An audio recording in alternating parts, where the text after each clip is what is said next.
C'est bien masqué maintenant. Ça va, tu vas bien? Avec le nouveau collier blanc là. Ah, ça va mon grand? Ça fait un moment, hein? Toujours fidèle au poste? Ouais. Maintenant, j'ai quitté Salé, je m'occupe ici du syndicat d'initiative ici. Ah bon? Voilà. C'est bien. C'est la SAPCO qui m'a amené ici maintenant, orientation.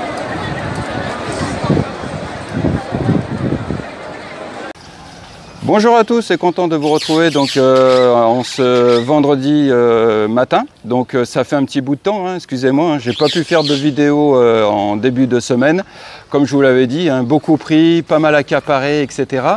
Et donc là je me trouve juste devant l'école française et comme pas mal d'abonnés me posaient des questions sur la rentrée scolaire, comment ça se passe ici au Sénégal, je suis donc ce matin allé voir l'école française pour demander un peu des conditions d'admission, savoir un peu comment ça se passait. Parallèlement, je suis passé aussi à l'agence consulaire pour avoir quelques renseignements complémentaires sur d'autres sujets. Donc tout de suite après l'introduction, je vous apporterai ces éléments de réponse. D'accord ? Hier, donc avec ma fiancée Aminata, je suis parti donc au marché aux poissons à Mbour. Et je dois vous avouer que ça faisait pas mal de temps que je n'étais pas retourné là-bas. Donc je vous ai mis une petite séquence d'une trentaine de secondes. Hein, comme ça vous donne un petit peu une idée de l'ambiance sur place. Alors c'est vrai qu'avec l'hivernage, c'est-à-dire qu'avec l'eau stagnante, les poissons en décomposition, etc., c'est pas évident. Hein, c'est pas évident sur place. Donc les gens qui ne sont pas préparés psychologiquement, c'est vrai que s'ils viennent directement là-bas, ils peuvent avoir un choc en quelque sorte, parce que c'est vrai qu'entre les odeurs, la promiscuité, la foule, le bruit, c'est pas évident. Je me souviens qu'il y a quelques temps de ça, des touristes m'avaient parlé de ça en me disant que voilà, ils étaient arrivés au Sénégal et une de leurs premières excursions, ça avait été de visiter le marché aux poissons à Mbour. Alors quand ils s'étaient rendus sur place, certains avaient été pris de nausées, enfin se sentaient pas bien. Donc je rappelle qu'effectivement, il est peut-être préférable de visiter le marché aux poissons de Mbour à la fin de votre séjour et pas au début. Comme ça vous laisse le temps de vous acclimater à la chaleur, à la foule, à la population, etc. Mais ça vaut le coup d'œil, hein. Franchement, c'est impressionnant. Et moi, ce qui m'impressionne énormément sur place, ce sont les pêcheurs, ce sont aussi ceux qui déchargent le poisson. J'en ai vu hier. Et quand je vois le rythme qui s'impose, c'est une course hein, en fait, hein, à celui qui décharge le plus vite des poissons avec des bacs sur la tête, puisqu'ils sont payés au transport de bacs. J'ai énormément de respect et de considération pour ces gens-là. Voilà, ce sont des travailleurs, ils contribuent à l'émergence du Sénégal et voilà, je ne peux que m'incliner et respecter ces gens-là parce que leur travail, comme les vendeurs de poissons, comme les femmes qui travaillent sur place, les marieurs, tout ça, c'est loin d'être facile. D'ailleurs, il y a quelques temps de ça, j'avais mis dans la rubrique communauté de la chaîne un documentaire sur les pêcheurs au Sénégal. Je vous remettrai le lien parce que ça vaut le coup d'œil. D'ailleurs, dans le documentaire, il y a un pêcheur français, Johnny, qui vient faire un stage en fait, de découverte des conditions de travail chez les pêcheurs sénégalais. Et il se rend compte que les conditions ne sont pas du tout les mêmes, que les efforts physiques ne sont pas du tout les mêmes. Donc voilà, je vous remettrai le lien parce que ça vaut vraiment le coup d'œil. Sur ce, donc je vous retrouve vers mon bureau dans quelques minutes, le temps de récupérer mon vélo et donc je continuerai cette vidéo. Dernière chose, la moto, je devrais logiquement la récupérer aujourd'hui. Voilà, écoutez, à tout de suite au bureau. Allez, c'est parti.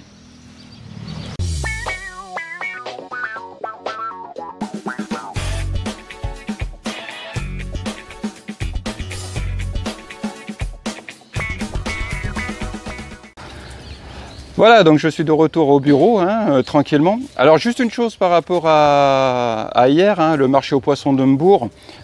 Souvent on me pose la question, on me dit « Ouais Franck, tu devrais filmer plus les commerces, les boutiquiers sénégalais, la vie de tous les jours, par exemple à Mbour, etc. » Alors je rappelle, hein, comme hier, vous voyez, c'est toujours délicat de filmer. Parce que ça peut être mal interprété, ça peut être mal pris, d'autant plus quand c'est un blanc qui filme. C'est beaucoup plus, je dirais, c'est beaucoup moins évident pour moi, en tant que blanc, de filmer la vie de tous les jours au Sénégal qu'un Sénégalais, d'accord? Donc ça, c'est une réalité, il n'y a rien de méchant là-dedans.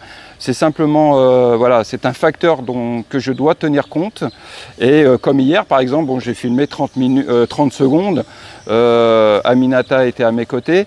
Ça n'a pas empêché un gars de venir. D'ailleurs, dans la bande-son, vous entendez à la fin, là, au bout de la 20e seconde, un gars qui me parle.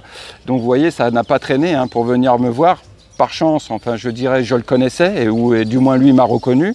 Mais c'est vrai que voilà, si je filme comme ça, beaucoup de gens vont venir spontanément me demandant ce que je suis en train de faire, pourquoi je filme, etc. D'accord? Donc voilà, il y a des choses que j'aimerais faire, mais je ne peux pas parce que je dois tenir compte un peu de la réalité locale. D'accord? Et puis aussi du respect. On ne peut pas filmer n'importe qui sous n'importe quelle condition, ce qui à mes yeux me paraît évident. D'accord?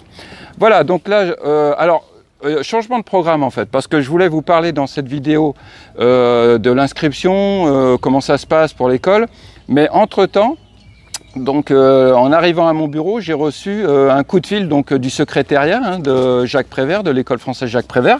D'ailleurs, je les remercie, vous voyez, ils m'ont donné des formulaires, des renseignements, mais ils me disaient qu'en fait la directrice souhaite me recevoir. Donc lundi, j'ai rendez-vous avec elle à 15 h dans l'établissement scolaire, comme ça j'aurai de plus amples informations.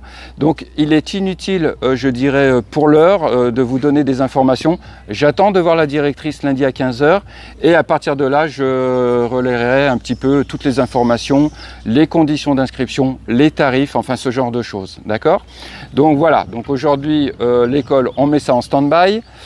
Concernant l'agence consulaire, alors l'agence consulaire, donc ils m'ont bien confirmé que le consul que nous avions jusqu'à l'heure, enfin il y a encore quelques temps, Olivier Serrault Almeras, si je ne me trompe pas, que je ne commets pas d'erreur sur son nom, en fait a bien quitté Dakar, donc il avait fait 4 ans ici. Normalement ce sont des séjours de 3 ans pour les diplomates, pour les consuls, donc lui il avait fait 1 année supplémentaire.